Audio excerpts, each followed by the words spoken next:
को बंद किया जाए। सहित आसपास के क्षेत्रों में नहर का पानी न पहुंचने से किसानों की धान की फसलें खराब हो रही हैं। इसको लेकर किसानों में काफी रोष दिखाई दे रहा है। किसानों का कहना है कि सिंचाई विभाग की ओर से समय पर पानी न उपलब्ध कराने नुकसान पहुंचा है। दूसरी तरफ संबंधित विभाग उनके क्षेत्र का दौरा नहीं कर रहा। उन्होंने सरकार से मांग की कि संबंधित विभाग के अधिकारियों को उनके क्षेत्र में भेजा जाए ताकि खराब हुई फसलों का किसानों को मुआवजा जल्द से जल्द मिल सके।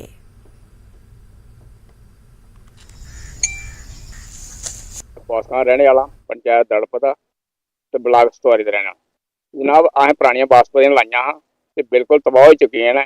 जोड़ा कि नहर टुटने के बाद गौरमेंट ने आख्या कि पानी 10-15 दिन तक पानी चालू कर दे, लेकिन अज तक यदा कोई पानी का कोई हल नहीं हो सकिया। लेकिन गौरमेंट ये काम करे कि मुलाजमें अपने डिपार्टमेंट की जायजा लिया जा भाई वाकई नुकसान होया कि नहीं होया, तो मौके पर आइए यदा इंक्वायरी की जा। अज अह मेरे कन्नै इत्थे काफी सारे साढ़े किसान जिहड़े ने खड़ोते दे ने। साड़ियां जिहड़ियां मुंजी दियां फसलां जिहड़ियां ने खास करियै पुरानी बासमती जिहड़ी है वो बिल्कुल गै तबाह हो चुकी है, पत्तल हो चुकी है।